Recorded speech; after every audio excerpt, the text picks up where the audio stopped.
Watch this. They can't say they weren't told. When the Idaho legislature passed two transgender bills this past session, they were told they were subject to constitutional scrutiny. And so far, that scrutiny has stopped both of them from being enforced. Just into our newsroom just a few moments ago, the American Civil Liberties Union says a federal court has blocked House Bill 500. That's the Fairness in Women's Sports Act that passed this past session and Governor Little signed into law. The anti-transgender bill banned transgender women and girls from competing on sports teams that align with their gender identity in the entire state of Idaho.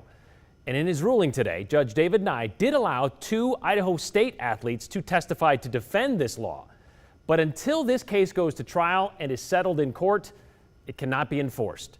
The ACLU filed the lawsuit back in April. Alliance Defending Freedom, that's the same group that helped Representative Barbara Ehart write the bill. Well, they asked the judge to allow two Idaho State track athletes to intervene in defense of it. Well, this 87-page ruling came down within the last hour, so please forgive me for skipping to the end to read Judge Nye's conclusion. The court recognizes that this decision is likely to be controversial. It is the court's role, as part of the third branch of government, to interpret the law. At this juncture, that means looking at the act as enacted by the Idaho legislature and determining if it may violate the Constitution. It is not just the constitutional rights of transgender girls and women athletes at issue, but the constitutional rights of every girl and woman athlete in Idaho. Because the court finds plaintiffs are likely to succeed in establishing the act is unconstitutional as currently written, it must issue a preliminary injunction at this time pending trial on the merits. Well, Nye's decision comes on the heels of another federal court ruling in Idaho that is related to transgender rights. Last week, Judge Candy Dale declared an Idaho law preventing transgender people from changing the sex on their birth certificates. She said that violates a previous court order that she wrote 2 years ago that blocks such categorical bans. So far, the two transgender bills Idaho legislature was warned about, as I told you before, well, they were going to be legally challenged. They were, and they have been. And so far, they've lost both of them.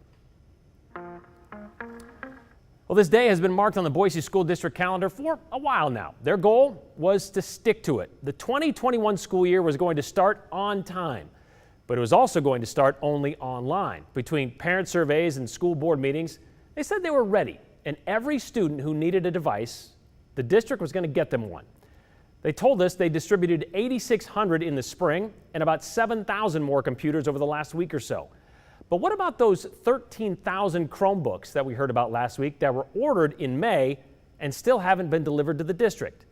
That has to have some impact on whether the 25,000 or so students would be ready to go this morning, right? Well, Dan Holler, district spokesman, says no. He also says getting in a groove all starts with day one, where nothing is ever is as smooth as you want it to be. Devices for those family members who come forward and said, hey, I need a device, we have enough.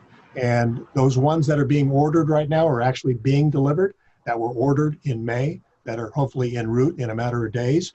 Those will help shore up our supply, help sort of refresh our supply. There may be a family or two who said they haven't been able to pick it up yet because they have not had a chance to get to the school yet, but we have enough devices. And so we're moving forward from there. We've seen some complaints online about how some of these may be outdated devices that they're using. And is that an issue you've heard of? I have not heard of that. I know that the ones that are obviously on their way are new and brand new, and they're Chromebooks, but we have a number of Chromebooks.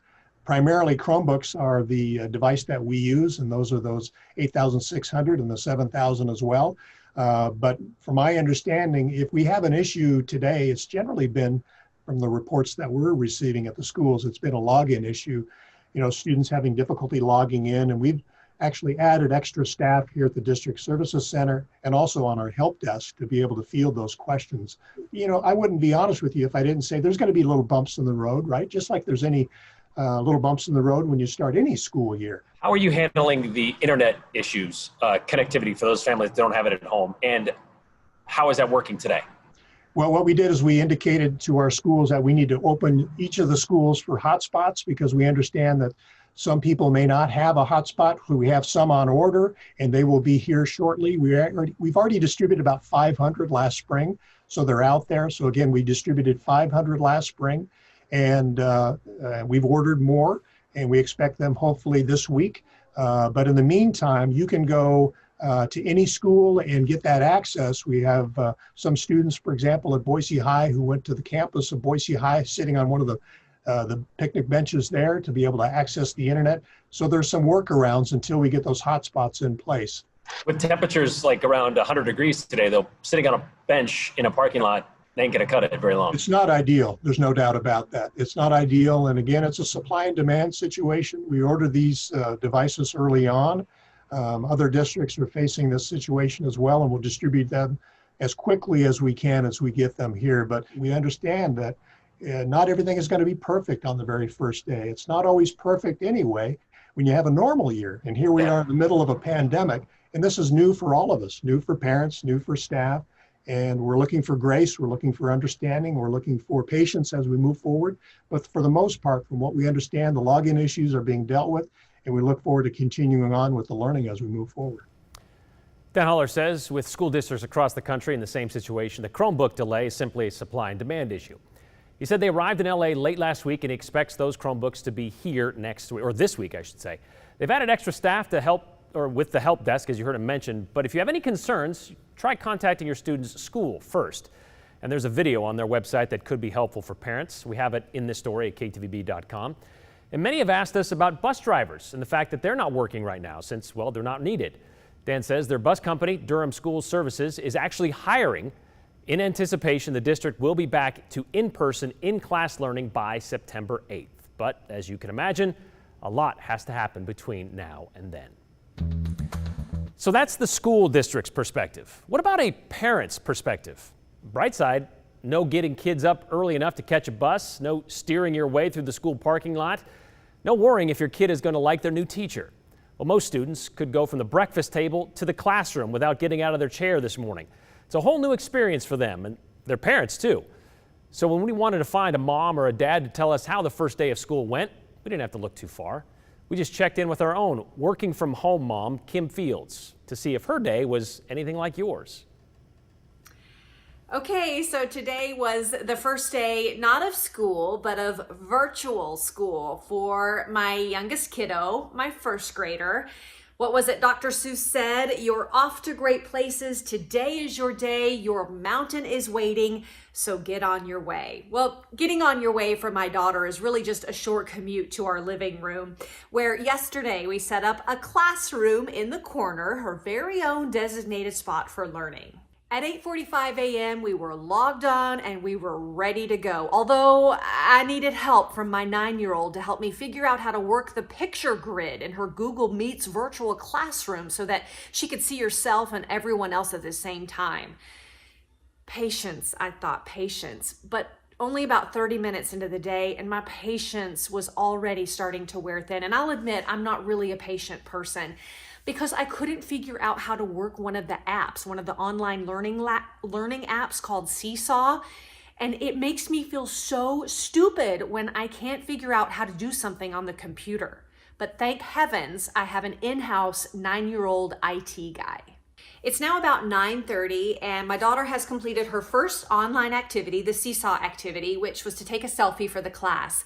And then it was supposed to be independent learning time, but really, this was the time of day when I was supposed to start my work from home to really get going on my day. So I had her do a quick math lesson that lasted maybe 5 minutes. So this is where I really dropped the ball. I totally dropped the ball on this. I was concentrating more on my work instead of focusing on her and having something planned for her. Which is why I found her on the floor in her little classroom yelling, "I'm bored!" Made me totally feel guilty. But then really what broke my heart is she also said to me, "Mommy, I don't have any friends to play with."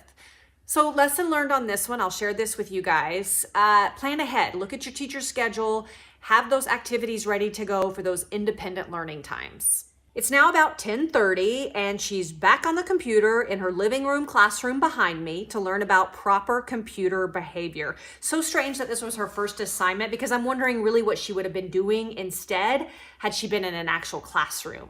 So when I should have been working, instead I was reading the questions to her and showing her how to digitally circle the answers on her computer. Okay, confession, I really wasn't showing her how to do that. Again, I had to call my 9-year-old IT guy over because this 43-year-old technically challenged mom couldn't figure out how to do it. By lunchtime, I was emotional eating cookie dough. Even though really, I'm gonna be honest with you, all I wanted to do was go into my closet and cry. Really not so much because today was rough, it really wasn't that bad, but my mind was racing and I'm thinking, how am I gonna do this? Like, for the rest of the time?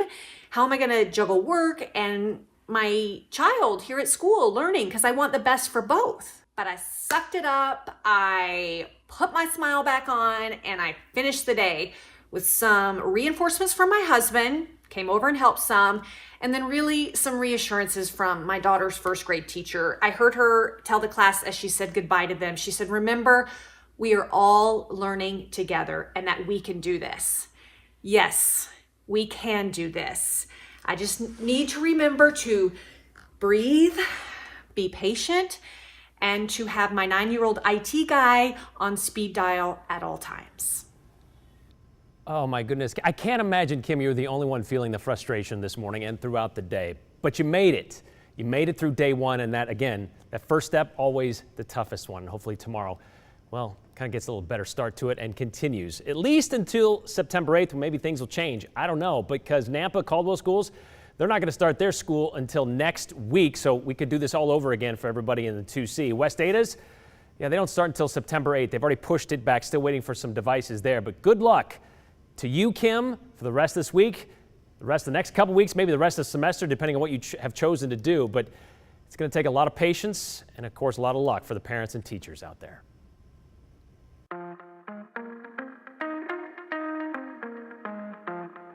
No matter how hard we try to avoid it, history does tend to repeat itself, occasionally. Safe to say, though, we hopefully won't get to what was happening in Moscow, Idaho, according to the newspaper, published 100 years ago today. Tired of talking about COVID? You know, you could always send us your non-COVID story ideas. Just text them to us. The number is on your screen, 208-321-5614. Include your name and the hashtag #the208.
Check, check, check, check, check.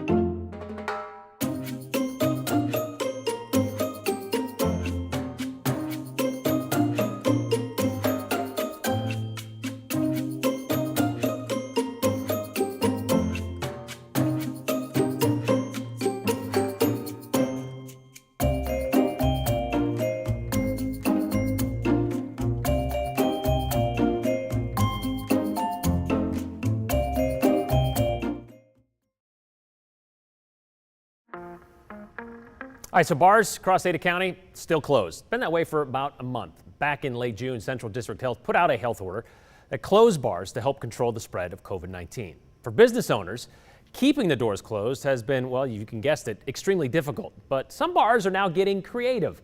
Joe Paris takes us to the Mode Lounge for a look at their new business model. We got the okay on a Monday and we're open on Wednesday with our food menu ready to go.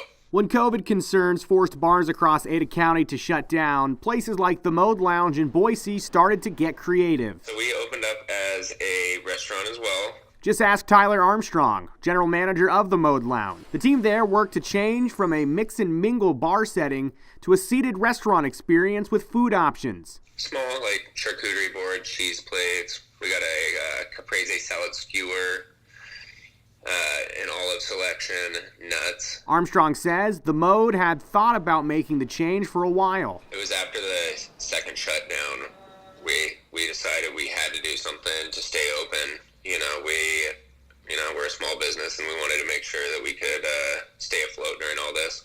Places like the Mode couldn't just call themselves a restaurant and reopen. They had to work with the very agency that closed them as a part of a health order, Central District Health. So really anyone can apply for a food establishment permit.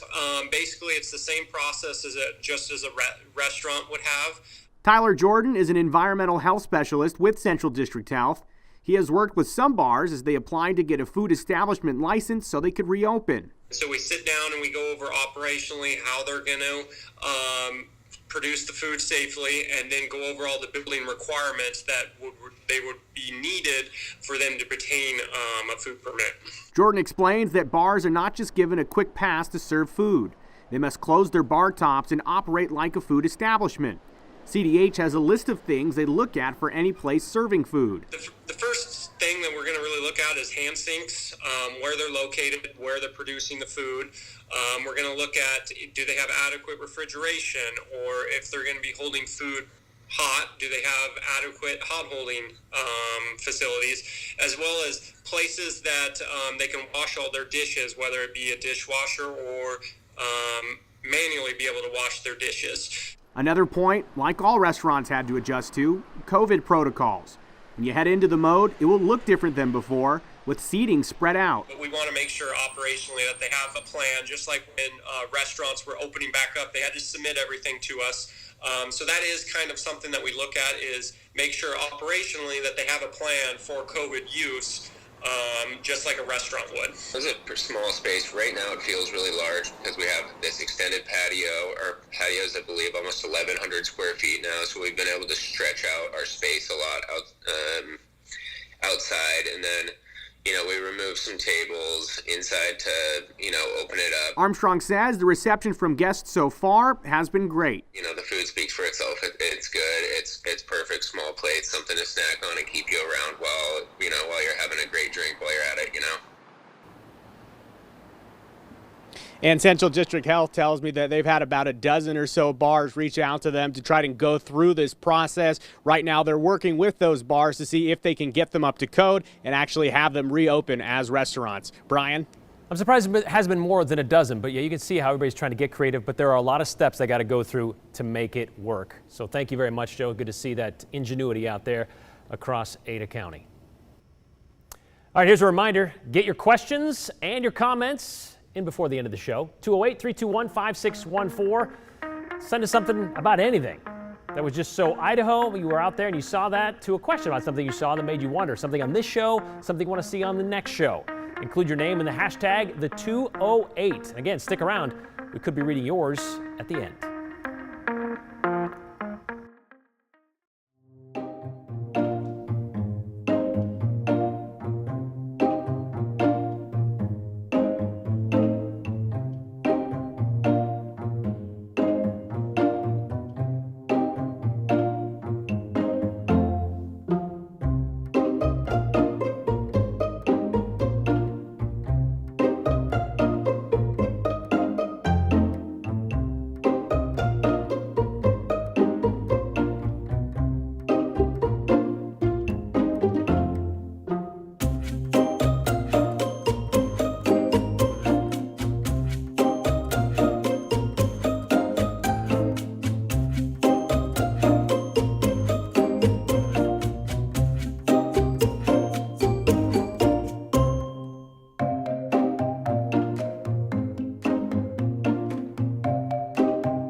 All right, we've made mention of the Spanish flu pandemic of 1918 several times over the last few months.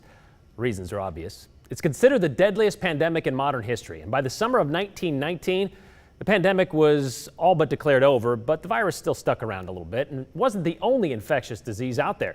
Even in Idaho, the state was still struggling with outbreaks of various diseases, and forced quarantines were not that unusual. You think our latest lockdown was tough?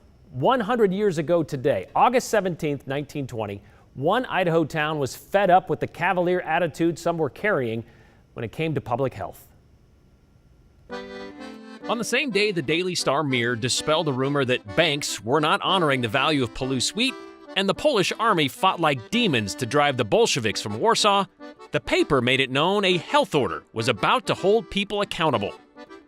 Quarantine laws for the control of contagious diseases will be rigidly enforced in Moscow in the future. That warning issued by Dr. F.M. Leach, Moscow's city health officer, on August 17, 1920. A physician by trade, Dr. Leach began issuing these warnings after a complaint that a number of families had become infected with smallpox, but they didn't tell anyone. And they went around town spreading it and exposing everyone with whom they came into contact. So Leach laid down the law, and the paper laid it out. The state law said physicians who were called to treat people with, say, smallpox, the plague, yellow fever, or any other disease dangerous to the public health, well, that law bound them to report the names of those diagnosed within 24 hours. And if someone just thought you might have such an illness, health officials had the right to come into your home and put everyone there under temporary quarantine. And if a stay-at-home sanction wasn't enough, a quarantine card having printed on it in large letters the name of the disease within would be tacked to your front door, and no one could come in or out without written permission from the Board of Health. Considered a flight risk? Well, quarantine guards with police powers would be placed at your door and allowed to use all necessary means to enforce that quarantine. If you're caught not following the law of Idaho, well, that's a misdemeanor and could mean you quarantine at the county jail for 90 days, or it could cost you a fine of $50. Doctors, nurses, school administrators, all are still required to report the more than 70 communicable diseases listed in Idaho Code, and they have up to 3 days to do it.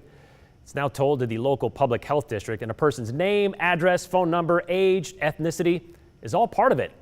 And no, HIPAA privacy rules do not apply when it comes to preventing or controlling disease.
All right, active Monday here on the 208. First day of school in the Boise School District, and we got a ruling on House Bill 500. That's the transgender athlete bill, the Fairness of Women's Sports Act, that was blocked today by a federal judge. This one sent in.